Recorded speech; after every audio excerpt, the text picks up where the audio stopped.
Hi, y'all.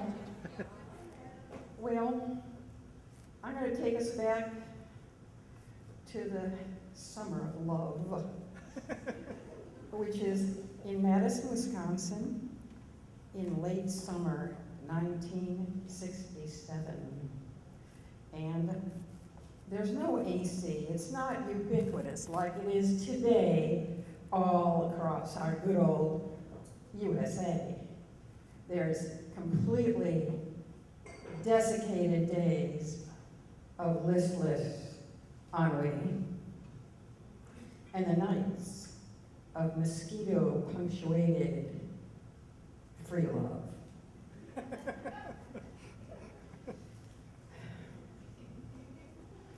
And in that situation, it wasn't hard for me to volunteer to get the heck out of Dodge. On my virgin road trip with a complete stranger. I use the word stranger for a reason. Frank Wren erupted into our hippie household scene, foisting a 4-foot, well, very large, red-tailed hawk on his arm.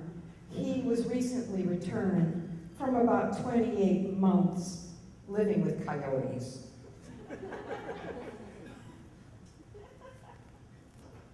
And this is the person I volunteered to go with. The red-tailed hawk was very inspiring to the trip. He was promptly put with his talons on the back of the lime green, landlord green wooden rickety chair in the corner of the hippie living room. And he was semi-trained, or semi-tamed, I might say. Frank wasn't. But the hawk was. However, he was not housebroken.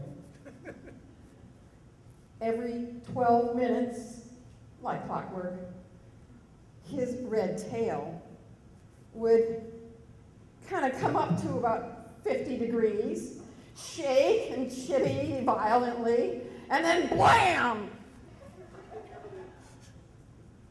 A golf ball size of green pea soup, burdocky, would decorate the drapes, the sill, the floor, any room nearby. And, well, it was all good. I wasn't in line to pay the security deposit. So, we went up. I was an art student, and so I took out a lovely sketch pad and a crow quill pen, which has nothing to do with crows or quills. But anyway, I sketched this bird, and so I was elected to go with Frank because we were going up to Plainsfield, Wisconsin, to a world-famous couple, the Hammerstroms, and their prairie chicken preserve. Now, being young and probably stoned, I thought this was maybe a euphemism like road apples is for horse turds. But it turns out that there really was such a thing.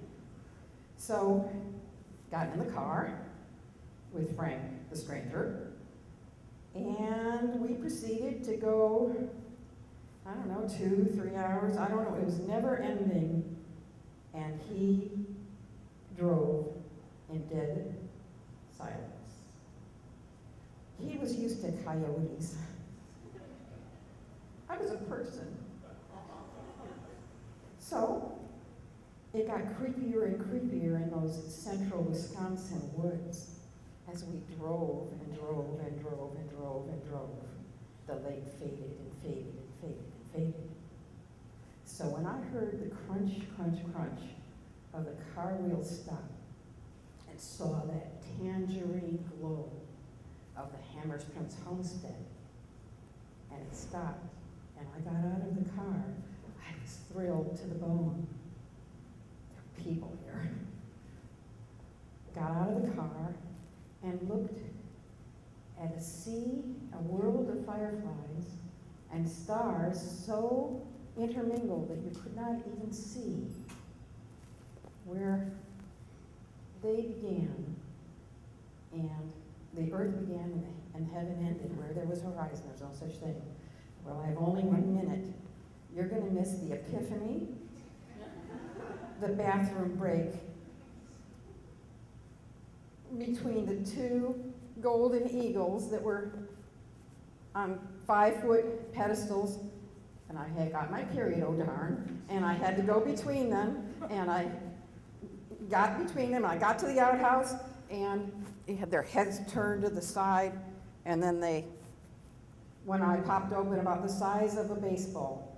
But I made it and made it back, and then, I don't think I can tell the epiphany in 1 minute, but I'll try.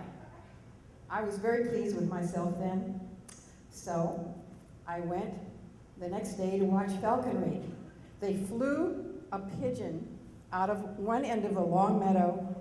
The falcon, peregrine falcon, came up, got it, it came back to the glove, and then it pecked and pecked, and there was that poor pigeon with its neck broken open, falling on the ground where its whole breakfast of whole kernels of corn, falling to the ground where they could become somebody else's breakfast. And life and death were totally natural and part of it. And I found out on the ride home that I had to hitchhike home the next day. Frank abandoned me. That I was in Ed Gein country. He is famous for killing people, well, unearthing them from graveyards, and making things, very useful things, out of bowls and faces and skin. And on the way home, the guy said, "Do you know where you are? You're in Plainsfield." And he described this to me, and I had picked up a whole bag of bones to draw them in their beautiful eddies and whirls of designs. And so I talked his head off on the way home, and I used that every road trip I ever took from then on.